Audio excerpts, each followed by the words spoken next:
So hello, everyone, and welcome to another conversation of the sixth cycle of conversations on corporeal architecture.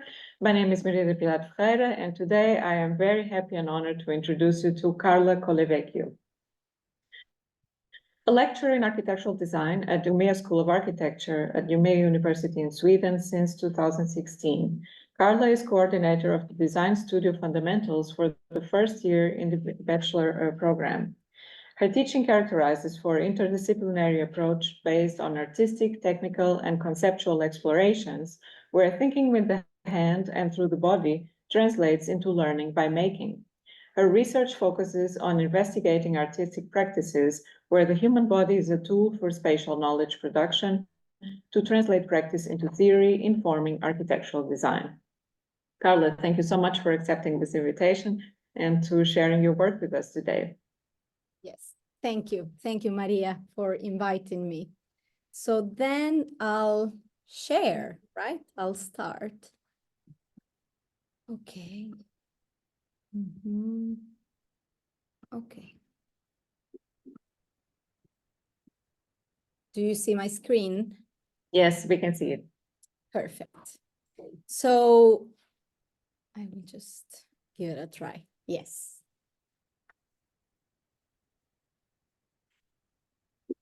Yeah, we can see the screen. Perfect. So, well, thank you again, Maria, for inviting me to this conversation series to be able to show another approach and a vision also about what architecture as a corporeal practice means. And in this case, I will do this really focusing and particularly from the lens of the pedagogical space. And this is Architecture Through the Body, a collection of pedagogical experiments. So design processes or creative practices have a certain set of rules, logics, and procedures, but they can only be acquired and mastered through practical experience and empirical research.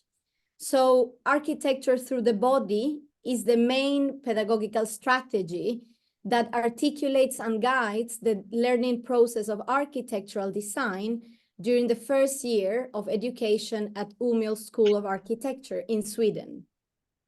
The design studio Fundamentals was founded as a sort of laboratory in 2017 with the intention of providing a learning platform for experimentation and research about architecture by thinking and making through the hands and through the body.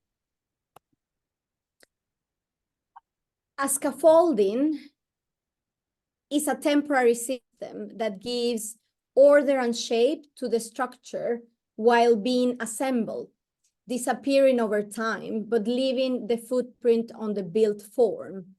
And therefore, I like to define the studio as a scaffolding structure, as a framework that leaves its footprint as an imprinted and embodied memory of disciplinary knowledge and methodological knowledge of architecture.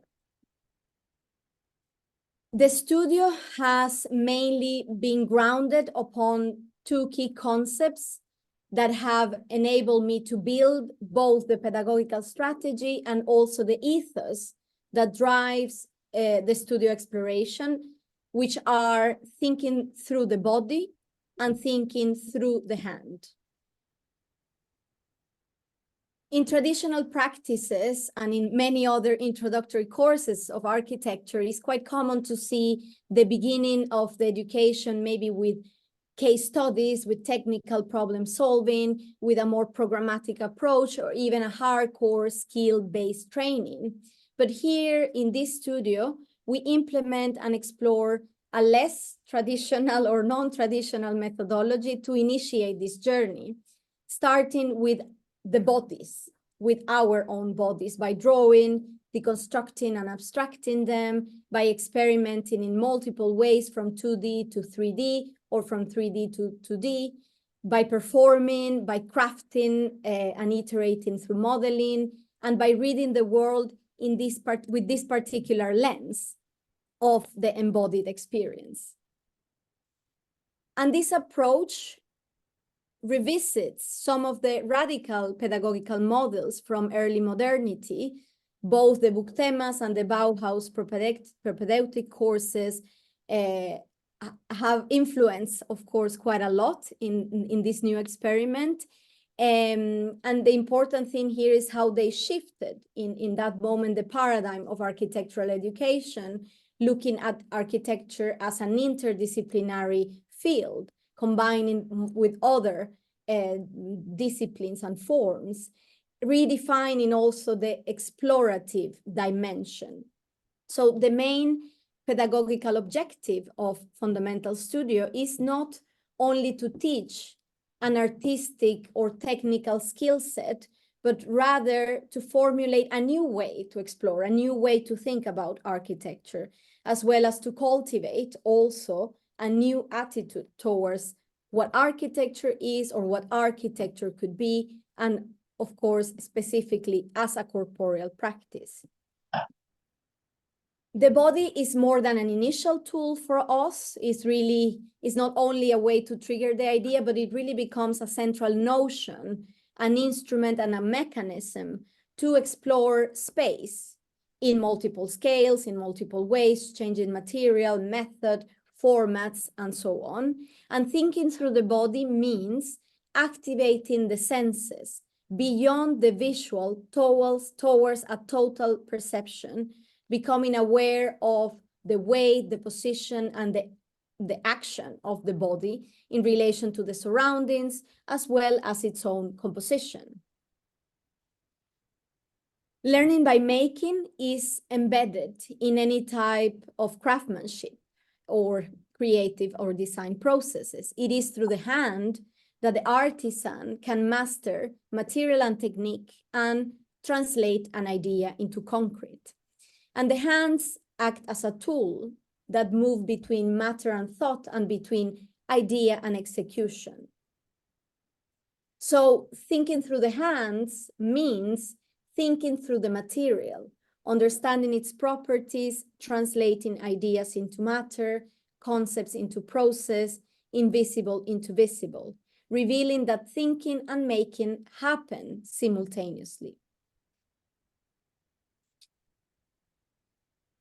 So this embodied approach requires a direct relation and interaction with physical matter to be able to explore the visual, the formal, the spatial, and the tactile properties, as well as it needs a mechanism that enables us to reveal the process. So modeling space becomes for us the fundamental material of architecture, and therefore the physical model is used as a main tool, not as a result, not as a simulation, not as a final outcome, but really as a means to be able to triangulate the idea with space, with form and material. And of course, it's always through this constant moving back and forth from the body to the space, from the space to the body, and so on.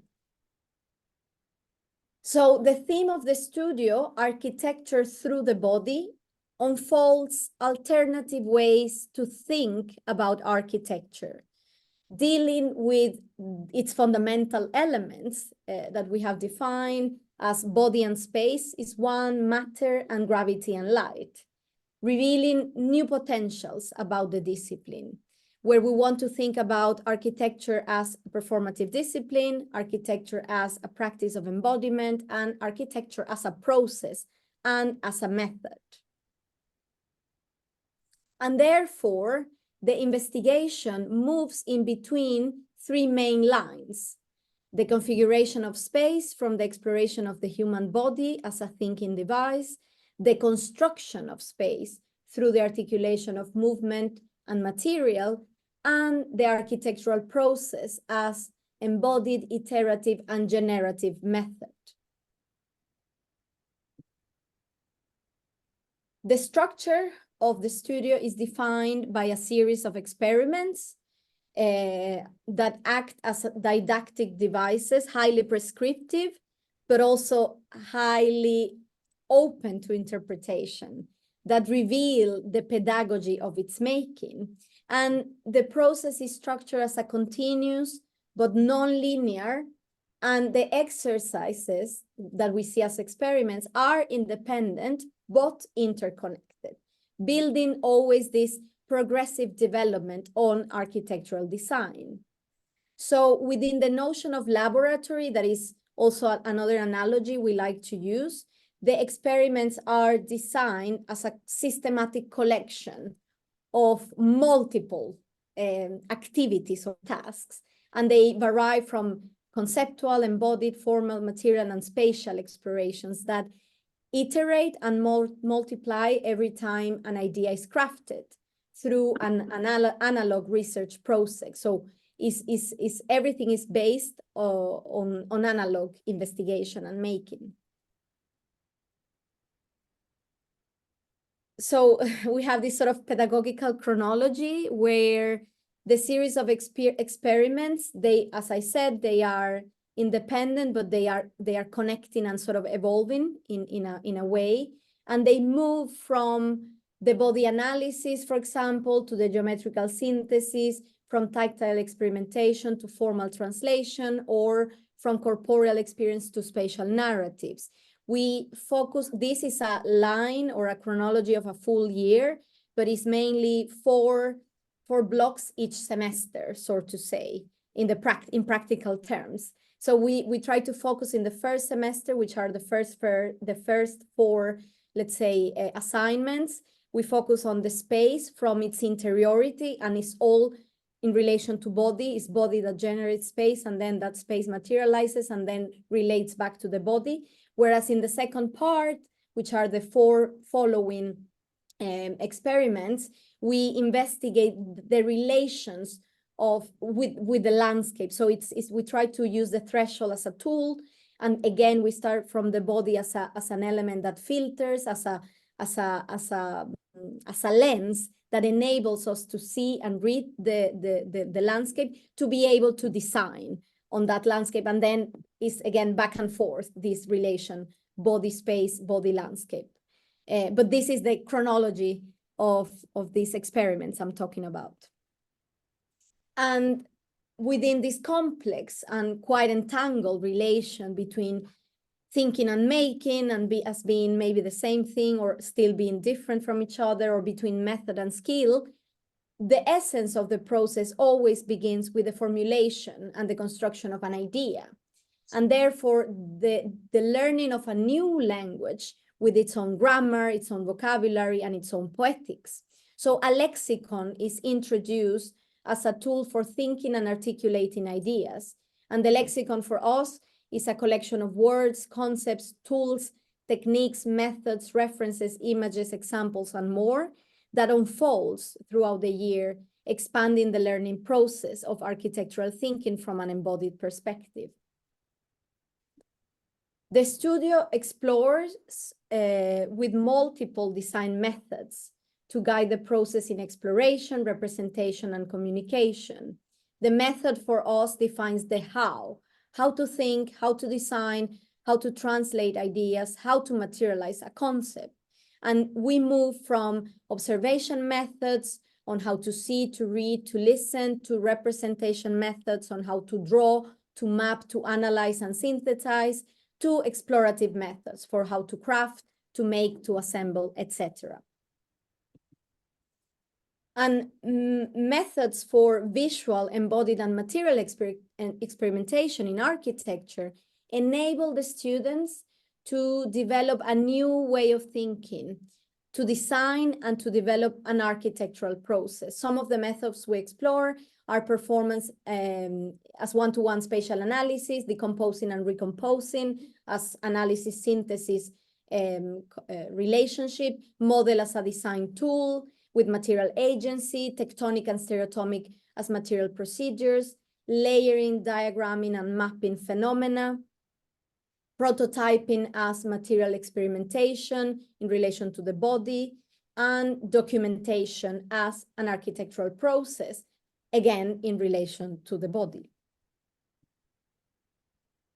So through this embodied material and hands-on approach, we aim to produce a collection of artifacts, a taxonomy of corporeal spaces, a catalog of architectural concepts, a matrix of design operations, and a map of embodied strategies. So it's really focused on this collection of items and the experimentation that we really put emphasis on how the students approach to architectural thinking. So within this landscape of experiments, I would like to zoom in one of the experiments, so one of the projects, to be able to show maybe in a more concrete way the way we combine the different methods and how do we implement, let's say, all these ideas I have, let's say, framed so far in a more maybe clear way. So I'm not sure how this will go, but I will try to put a video. If it's not working, Maria, you tell me, okay? Yes, we can see it. Now it disappeared. I don't know if it's a break. Yeah, I don't know. I think it's a problem with the, yeah. Yeah, we can see it again. We can see it. I think it just takes a little while buffering every now and then. Yeah, it's not running, right? No, not anymore.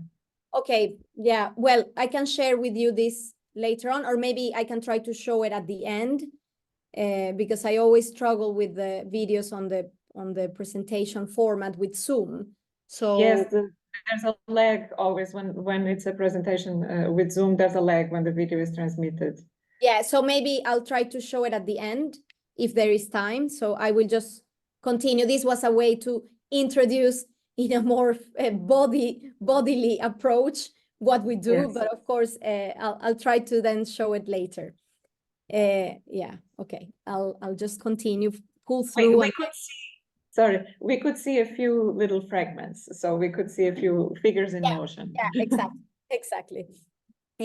So just to continue, so this is a project, is called Spatialized Bodies, and is a corporeal experiment where students in small groups, they have to design and build a series of architectural artifacts that have the capacity to activate awareness of the interaction between body and space. And everything sort of emerges from the information or the sort of mapping of the body in space. So we used, or the method that we use is sort of based on the arts-based research as a participatory research practice that connects embodied and visual literacy to more traditional research practices, where art is used to capture meanings that otherwise would be ineffable. So according to this particular type of research, both the artist, the architect, the researcher, the teacher, and the student use art discipline to explore corporeal, on-set, and sensible experiences in a systematic and methodical way. So in this case, is the multidimensional relationship between body and space. So the body is analyzed and explored as a geometric, mechanical, and performative instrument to activate this awareness of the interaction between body and space.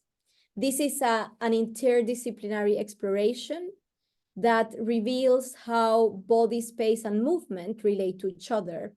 So how movement induces tension and looseness, how space affects motion and velocity, and how body creates space within space. So the whole process is a 2-week process. It's structured in 4 interconnected parts. And the first moment, which is the toolbox, is about thinking through the body, becoming aware of the body. In movement, in pause, isolated, in relation to space, to the surroundings, to other bodies, to how, depending on how do they configure, what can they configure, what figures or what shapes or what sort of composition they configure in space. So it's to try to come up with this awareness. And the content is based on fundamental principles of dance, which are space, time, effort, form, and shape, as a tool to activate bodies in space, as a tool to really break the ice by exploring movement, reflecting on the experience, drawing with the bodies, composing with the bodies, connecting with the bodies, and communicate ideas with the bodies. The second moment is about thinking through the hands, bringing consciousness to the way we operate the materials. So crafting and making determine the way in which we translate ideas or abstract ideas into concrete objects. So we manipulate multiple materials, linear, planar, rigid, flexible, understanding their potential and their limitations by exploring also types of system, techniques, logics, patterns, and systems, just to get acquainted with the possibilities.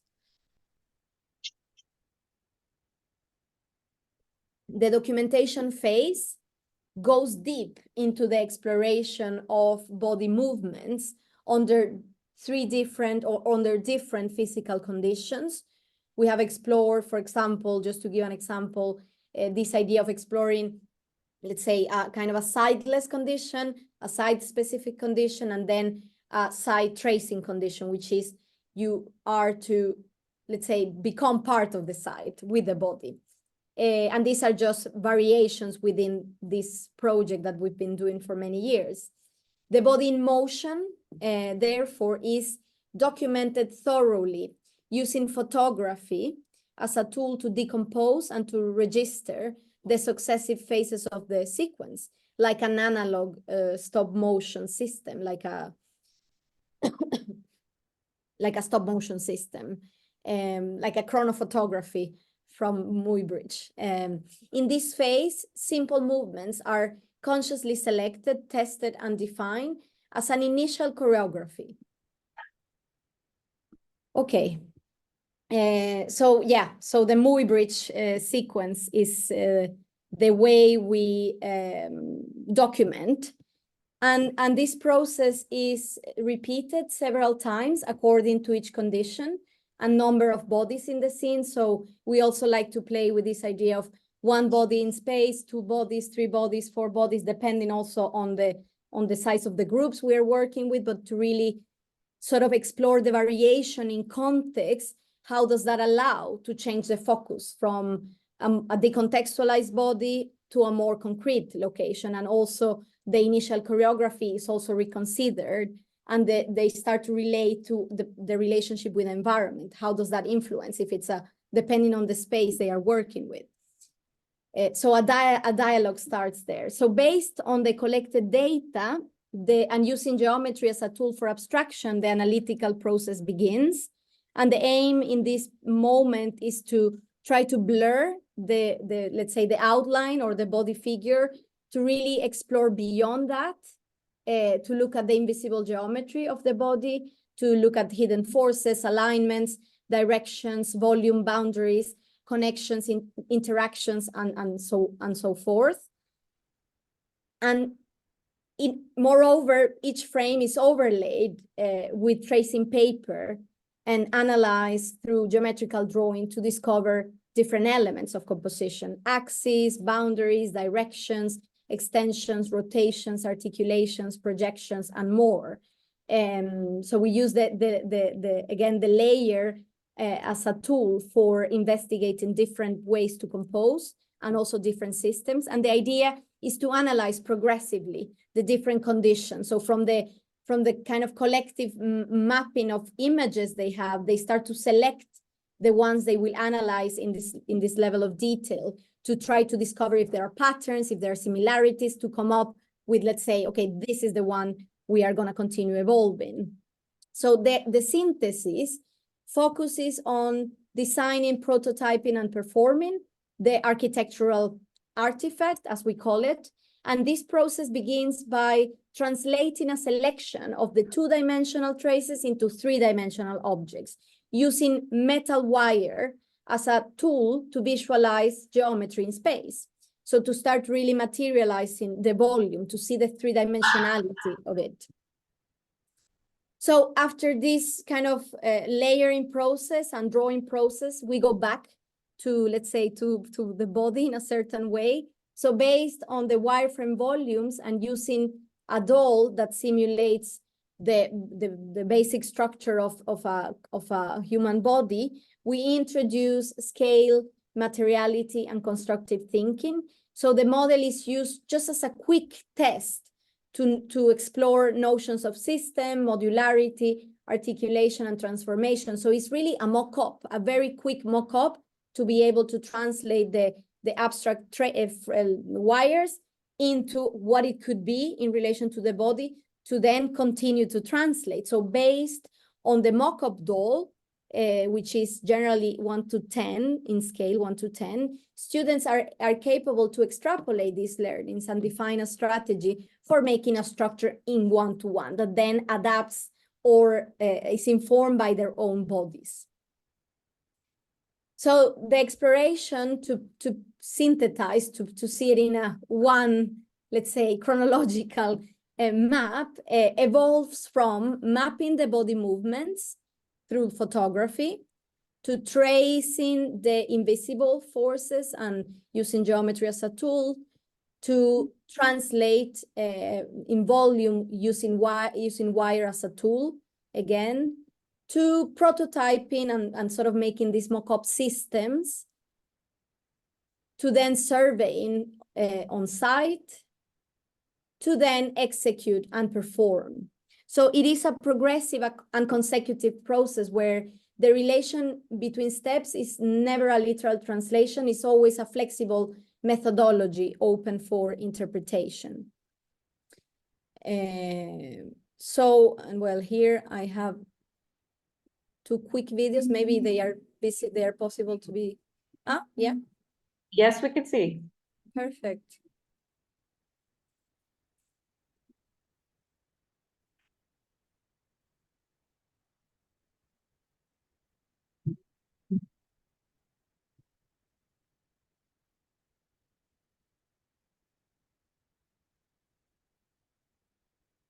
So performance plays a fundamental role throughout the whole process. And it is not a result or not a goal, rather a design tool that really informs the process, validating and challenging the strategy. So students wear, inhabit, hold, connect their bodies into their artifacts. They really become their artifacts, and their artifacts become the students, modifying and adjusting the structure as well as the movements in a constant dialogue. So these architectural artifacts really depend on the performance. Without the bodies, no artifacts could perform on their own. So the bodies activate the artifacts, and the artifacts allow, restrict, or invite the bodies to move in a certain way, revealing a certain idea, transforming each other constantly, revealing infinite types of compositions, and they really become this sort of organism-like or creature-like. And this exercise, of course, they follow quite close some of the experiments from Schlemmer with the Bauhaus dances and all the stage experiments, highlighting really the possibility of using, again, the body as a personalized tool and as a flexible instrument to perceive and inform spatial design. For us, it's really, we like to see it as a tool for architectural design. So in any performance, as neurophysiologists have confirmed, they are able to activate, any performance is able to activate the mirror neurons in the audience. So the discoveries made by the students are transferred in an emotional, cognitive, and somatic way to the spectators.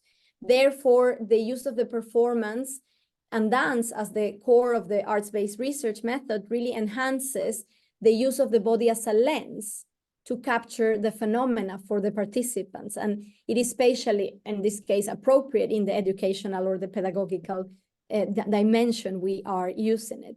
So to conclude the 2-week exercise, we do have a collective and public performance that takes place. But as I said, it's not the objective, it's just part of the journey. But it has become a quite important moment in the school, I have to admit. So through this experiment, students are able to visualize and materialize the inseparable relation between body and space, and also to demonstrate that architectural form and space is linked to the human body at multiple scales. So they really learn through their own physical experience. So it's not this sort of idea of learning through a book, but it's really this embodied approach to the discipline. And with it comes a strong abstract thinking approach, as well as a sense of awareness of the body in space by grasping architectural concepts like scale, distance, affordance, inhabitability, as well as geometry as a system of order and as a tool of abstraction and representation and exploration, as well as structure as the physical materialization of a system. In this case, we like to use this type of linear elements, so we like to focus on the tectonic approach. So the structure as this tectonic system, as well as the articulation as the connection between components to enable transformation. So that is really, really crucial. How does the artifact is able to modify? So the connection, the joint is as important as the whole. So we zoom in and zoom out, always in connection to the body, but changing the scale, of course, as well as movement that we explore as a design component. And we also explore this kind of idea of transforming through or transforming by movement. Carla, we need to go to the questions. Oh, okay. So then I will just skip. I mean, these were just other slides. Yeah, I think that was the delay. But I would like just to conclude. Can I conclude? Yes, yes, please. Yes, okay. So I will just show these images and then now my slideshow is freeze. Here. So this, no, here. These architectural artifacts can be recognized as a primary architecture, providing, of course, a new way of thinking, a way to, for us, it's a space that celebrates the body and is maybe obvious, but it's also a radical way of thinking. And since 2017, this experiment keeps being challenged and tested and explored in multiple ways, combining also other disciplines such as improvisation music, or even this idea of how to relate to the to the spectators. So we have tried to play every year. We introduce one component that we would like to sort of evolve, and it has really become almost like its own. It has acquired life, I would say, within the pedagogical sort of structure that I provide. So just to conclude, and it's my aim to continue doing so, of course.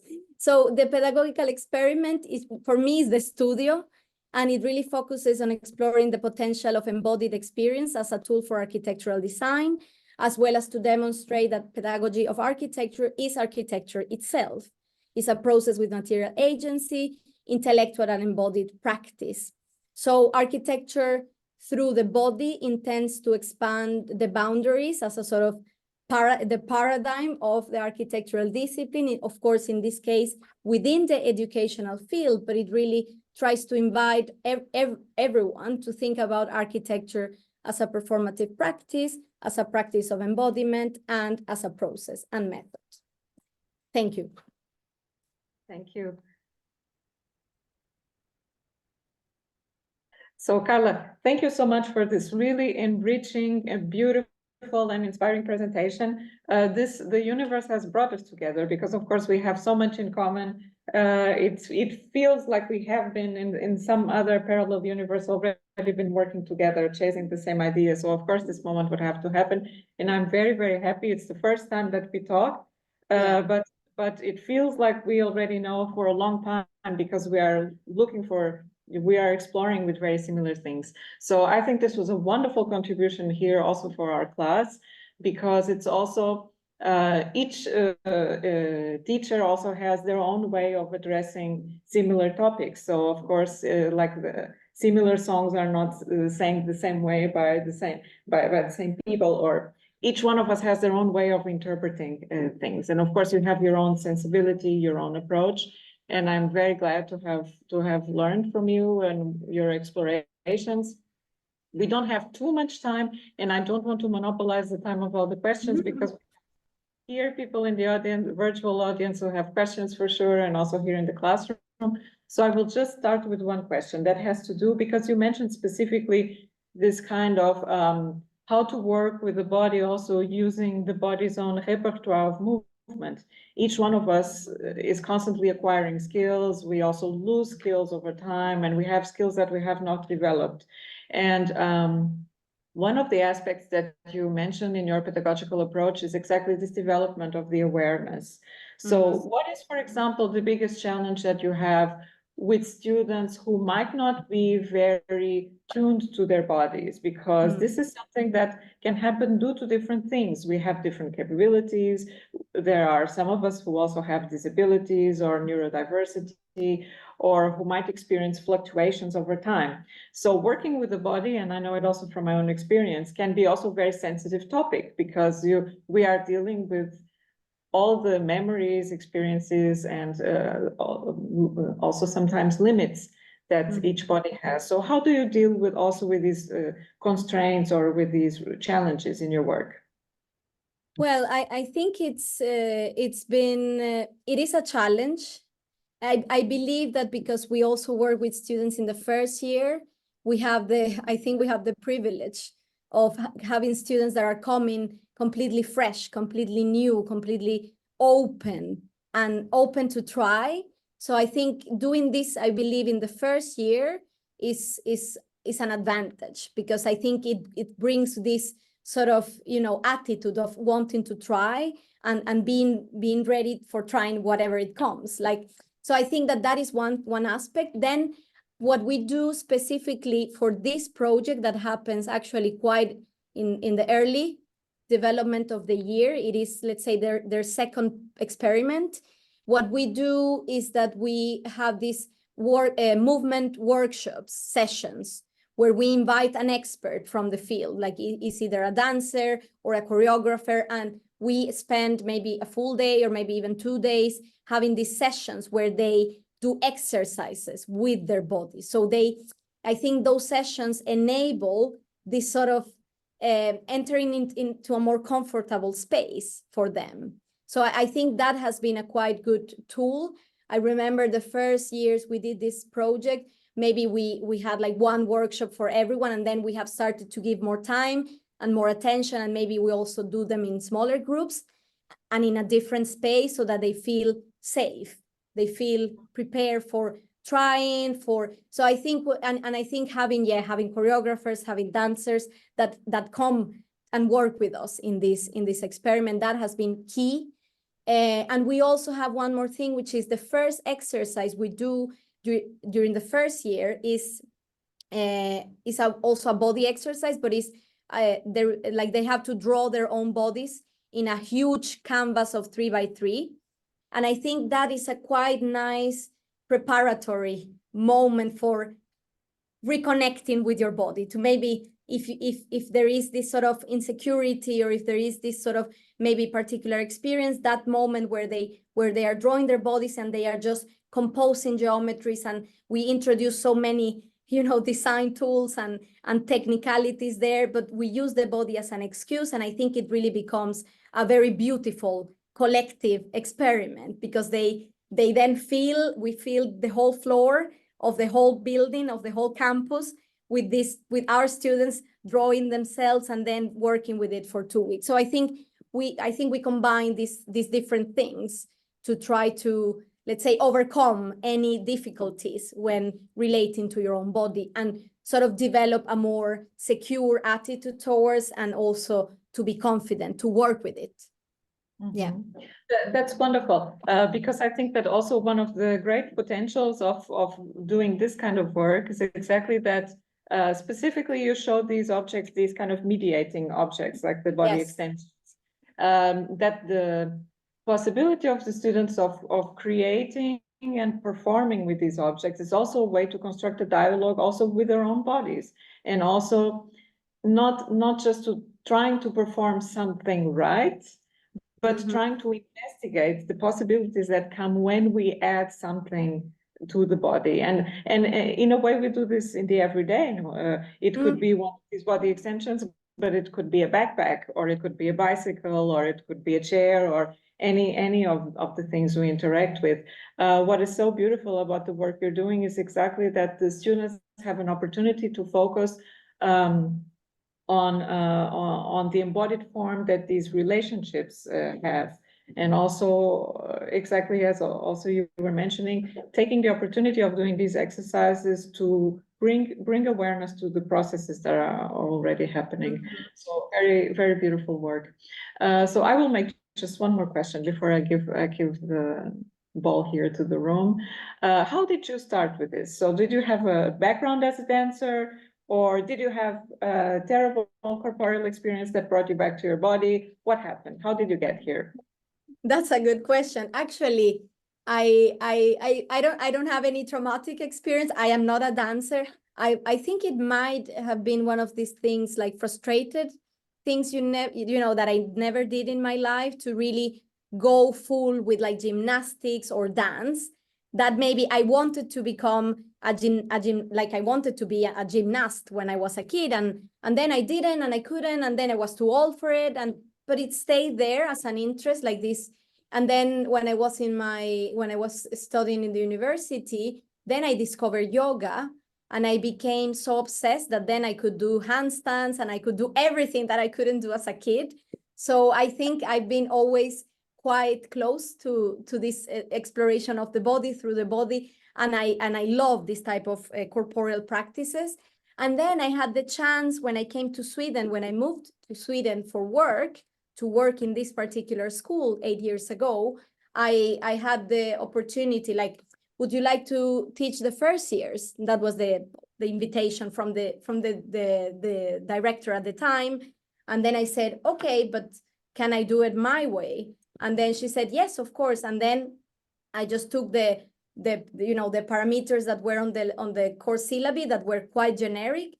And then I said, okay, I'm gonna do a full year where we work through the body, for the body, with the body, etc. So I saw it as an opportunity for how can we learn architecture in this sort of embodied way. Because I also had to learn architecture in a very difficult way when I was studying.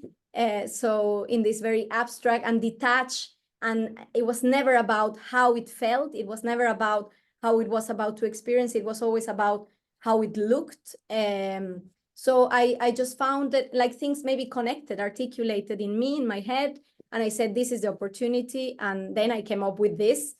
The first year was quite of a shock for everyone, but I think over time it's been evolving and it's been growing. I think it's not only first year that do embodied exercises. Other years, other studios are also doing that. So I think it's becoming a bit contagious, I would say. Good. Well, I just have to make a comment that it's very funny because I came to corporeality very late in my life. It was also in the middle of my studies, also doing yoga class. And I was the worst kid in school in anything body related. I could not do anything. I was very good with my hands and I always had stamina and flexibility. But, I was always very jealous of people who could do these beautiful poses, although I really like to dance. But I was just lousy at everything else. And then when I started to do yoga, I just had this vision that I was drawing with my body because I always drew since I was a kid. And I thought, you don't have to draw only with your hands. You're drawing all the time. When you do something, you're always drawing and sculpting in space and so on. So it was just like you said, like a complete revelation. And also my whole mindset of what movement is really expanded, because I used to see movement as only this, thing that only very special gifted people could do. And it became this open field, which is for everybody. That's why I always ask people who work on this topic, how do you address the limitations or the difficulties? Because we all have them. We have them also over time. So I'm very glad to hear that this is how you started. Now I got very excited because I could really relate. So yeah, but we can talk more about it later. Another point. So we have a question here from the audience, but Veronica, just hold for a moment because I would like to give priority to the students. Is there any question here in the room? No, no questions, no comments. Okay, they're looking at the clock, so I also don't want to push them. So Veronica, please go ahead. Yes, hello. Thank you, Carla, for this really inspiring lecture. I'm in the same boat like you. I teach a lot in the corporeality style, let's say, like this.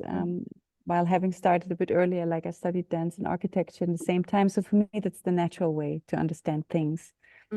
But what I wanted to ask you, I'm quite familiar with, I use also a lot of choreographic principles and also the performative aspects. I think that's a great quality of experimental investigation. But I was getting curious about the aesthetics that you use, because speaking from a choreographic or let's say performative or contemporary dance arts perspective, why would you choose the classic architectural black for the bodies? And why is the main element that you're working on linear connections? Of course, you unfold and defold them. I saw also some spheres, but why this rigidity into the linear? That was just a curiosity. Yeah, no, thank you for the question. I think it's a super interesting question. I will start with the material because I think that is the one that I've been maybe more, let's say, obsessed over the years. I think I wanted to, when I started this project 7 years ago, I wanted to use the linear that could also become, that we could bend and then create this more spherical or these curvilinear figures, like to not only use, let's say triangles or angles. And I think I found this material that is a PVC pipe for electricity here in Sweden, is what it is used for electricity, and it comes in different, of course, diameters. And we managed to, by testing the material, it's also quite cheap, and we can buy this sort of, big amounts. So for the students to then also be able to build density. So I think it started I started with this linear vision, also coming from Schlemmer's pole dance, which was in that moment my key reference. When I started this project, I didn't have many references 7 years ago. So it was quite an adventure. So I wanted to start from the linear. And I think over the years, I have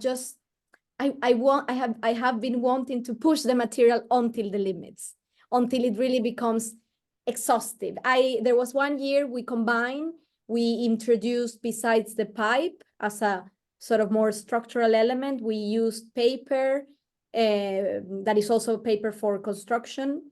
We use a fabric, and then we use rubber bands. So we have tried to, in some years, another year we try only with fabric and pipe. So we have tried to incorporate other materials to test, to try to see if other ideas like translucency or this idea of enclosure, or even if these materials by also being transformed, if they could give more in this sort of construction of space for the body. And I think what has remained always a constant is being the linear. So every year is like, okay, now we will use linear, but now we will really work with really small components so that we can collapse the structure, so that then the body is really needed to be able to expand. So I think it's been just pushing the material. And there's one... Sneak in, because you're talking about the postures that made me curious. That's kind of very, like, say, not, but artificial postures in a way. So how about the more, in architecture is choreography of space or of movement, of course, or a container for it. But how about the standard movements like sitting, Yeah. lying, also like getting up or being in a semi-elevated position, or just relaxing, these kind of very daily movements. Do you also consider that? Because Yes. of course it's So- I agree it's a kind of performative study and exploring Yeah. the range of movement, but that would be Yeah, no, interesting. and it actually starts from regular movements. The whole study of movement starts from like you choose a movement and then you start to iterate and maybe expand or complexify. So it can be standing, sitting, and then the student start to really evolve from there. But we do start from these quite simple movements, and then they start to complexify. And then each year we like to use the material as a sort of as a different line for investigating different things. I have to be honest, I think last year I thought this is the last year I'm going to use the pipes. So I don't know, I will tell you maybe in October, which is the time that we have this workshop coming, I'll tell you if I, again, brought back the pipes or if I change material, because it's always like I tell to myself every year, okay, now this is over, the pipes are over, I will bring a new material. I've been thinking that I would like to work with something more flexible, something that you can really bend, something that you can weave. So let's see what is to come this year. And regarding the bodies in black, I think there was no, I think the first year it was actually just an experiment, and then we also saw that it was nice because it could really almost like unify the body parts, or you could, depending on the angle, and also like that the different students could also become the same. So that's why we have used the black as a sort of neutralizing color. But last year or this year, I invited, I don't know if you're familiar with this practice in Portugal, maybe you know, Maria probably does, os espacialistas from Portugal, that they use white instead. They use their bodies to construct a meaning in space, in landscape, but they use white instead. And for me, that was like, I could also, like, I could explore that. I think it hasn't been, I just maybe kept going with the black as a sort of neutralizing color, but maybe now white, or maybe I could think about color as well in relation to the body. So thank you for the question. Yeah, interesting. Well, Carla, in my first experiments, I think the first 4 experiments, I also asked my students to bring comfortable black clothing. It was like this standard uniform, comfortable black clothing, because it always looks good on the pictures, formally. It creates a kind of at the same time a focus on the body, but also a distraction on the body, because nobody's thinking, everything is reduced to a kind of essence. And also, especially in the documentation, there's a very interesting timeless quality about it. But at the time, I was also only documenting my work in black and white, and then I decided not to do it anymore. But I can kind of relate to your vision. It might have something to do with our love for the work of Oscar Schlemmer. I would say that it probably also has something to do with. Okay. Something there. I don't know if Margaret wants to make a question before we. Yes, I have a question if we have a bit of time. Can you hear me? Yes, we can hear you. We have maybe 2 minutes and then we have to finish. Okay. No, I just wanted to say thank you so much. This was really fantastic. And to me, it automatically made me think of Rudolf von Laban's drawings in his book, Vision of Dynamic Space, right? Where these invisible, dynamic, ever-changing structures around us are made tangible. And I was wondering, I guess I had 2 questions, but there's no time maybe, but okay. So my first question was if you considered, like speaking of color, if you have or considered doing these performances in the dark with, I don't know, with the blue, like glow in the dark light or something, where you can have the body disappear at times, and you can have the body, just the structure move and the body appears and disappears. And then the other question is if you thought of like a next step of how these exercises and artifacts might inform architecture, like what's the next step of how do you translate these artifacts into like a real program with, with a site and a design brief. Yes, thank you for your question. I have thought of doing these performances in a theater, I actually have tried to be in contact with different, institutions here in Umeå, even the opera here. I haven't succeeded. Still, like, I'm still in the searching for finding the perfect space for doing that. And I also have another constraint, which is I have a huge group of students. I have between 70 and 80 students every year with me working on this.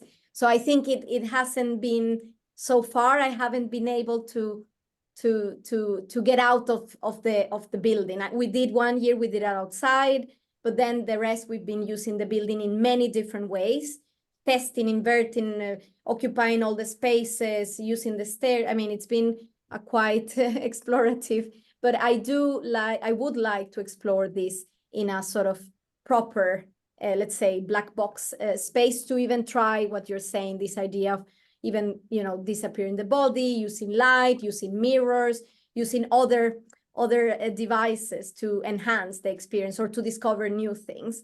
So this is something that might be something that I will look into it in the future, to be able to do this in a different space that is not our building. And then the second question, what is the next step? Well, the way we have articulated this brief is that when they finish this, we have because it's experiment. So of course they start with a different question, and they introduce different materials, and they introduce different ways to relate to the body. So sometimes we start from the body to generate something, and then sometimes we start from generating something to then maybe making a one-to-one, or maybe doing a test with the body. So the question of how to bring this into a next level is still to be done. It's in my interest, it's in my, let's say, in my lens. I would like to see how this can evolve really into a 1-year project. Like, could I really articulate the knowledge that they develop here in a different way, in the way that they develop later? Because when they get to the second year, of course, some of them still remember these things, but some of them might forget. So I do like this question, because it's one of the challenges I have, and I still have to find out. So it's still to be discovered. Quickly make a comment. Like, I work a lot on the corporeality of light. So my lecture I think it's end of May, will be about that. And it's very interesting, because I work in that sense with lighting. So yes. we like, this is particular focus, and you don't always need a black box. It's it helps, but it's not okay. Thank you for the question, Margaret, because I didn't want to put another one regarding colors and textures and lighting and plasticity, but that's super interesting too. Yeah, super interesting, like how you use then the shadow to expand the space, or to generate like another dynamic if you project shadows in the walls, in the floors. I really like that. So yeah, so these are things that I would like to definitely investigate in the future. Yeah, thank you. Great. Thank you. We have to finish for now. So thank you so much, Carla. Again, it was a great pleasure to meet you, get to know your work. For sure, we will continue this conversation at some point. We have much to discuss, but it was really great to learn from your experience and your approaches. And also, thank you, of course, to Margaret and to Veronica for your questions, and also for being here. And thank you also you here in the room. So great. We'll see us around. Thank you very much. Thank you, Maria. Bye-bye. Take care. Bye.